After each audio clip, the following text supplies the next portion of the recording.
In a recent video, we talked about Bethesda's tradition of hiding Easter eggs for their other IPs within their games. And in that video, I provided you Easter eggs for Skyrim.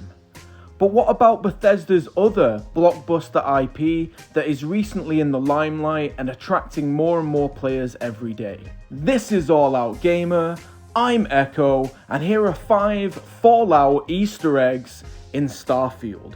At number 5, we're going to talk about the cloning facility on Charybdis during the Operation Starseed quest. At some point during this questline, you will enter a cloning facility with all these glass vats, and stuck to the side of one of these is a piece of paper that says Gary 23, the year 2277, and V108. V108 is a clear reference to Vault 108 from Fallout 3. That game takes place in the year 2277, and in Vault 108 you will find a cloning facility where the only clones are, you guessed it, Gary.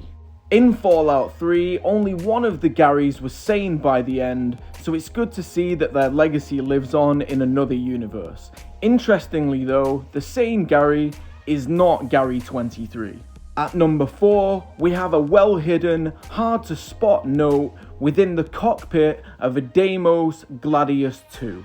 Within the Phobos cockpit of this starship, if you look closely on the right-hand side, you will see 3 radioactive warning labels. Using the in-game camera mode, if you zoom in closely on this label, you will see that step 3 says press Stimpak on exposed skin. A Stimpak is of course the iconic primary healing item within the Fallout series. Able to seemingly heal any injury without effort, including broken limbs. A subtle nod to Fallout, having this instruction on a radioactive label is good advice for any would-be adventurer out in the Starfield. At number 3, we have an unassuming trophy that has been with you since the start of your adventures in Starfield.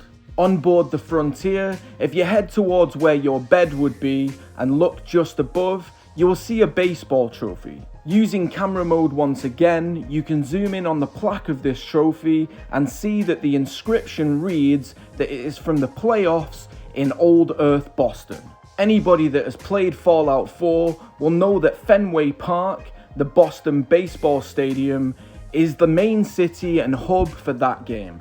Named Diamond City within the game, here you'll be able to find followers as well as many quests. At number 2, we ironically have a clone of another Easter egg, Gary. If you travel to the Nova Galactic Star Yard, which is orbiting Earth, you will find a desk covered in post-it notes that have one word plastered across them, Gary. Much like the previous Easter egg, this is referring to Gary from Vault 108. However, this time it's referring to the fact that these clones only say the word Gary.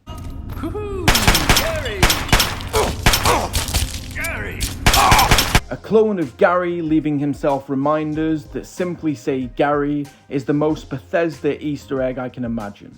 And finally, leaving the Easter egg that I'm personally most dubious about till the end, is the music within the Siren of Stars.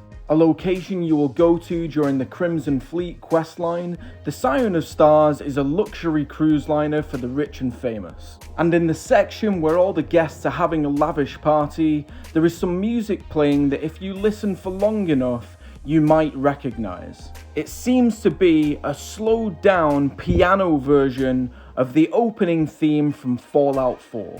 Whilst the music is clearly done by the same composer, I'm not 100% convinced that it's the same. Have a listen for yourself and let me know in the comments below if you think it's the same music or not.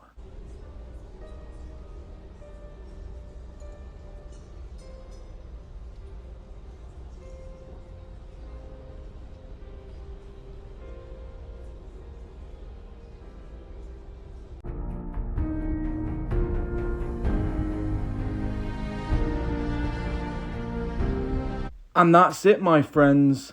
That's our list. Can you think of any other Easter eggs in Fallout? Please let me know in the comments below.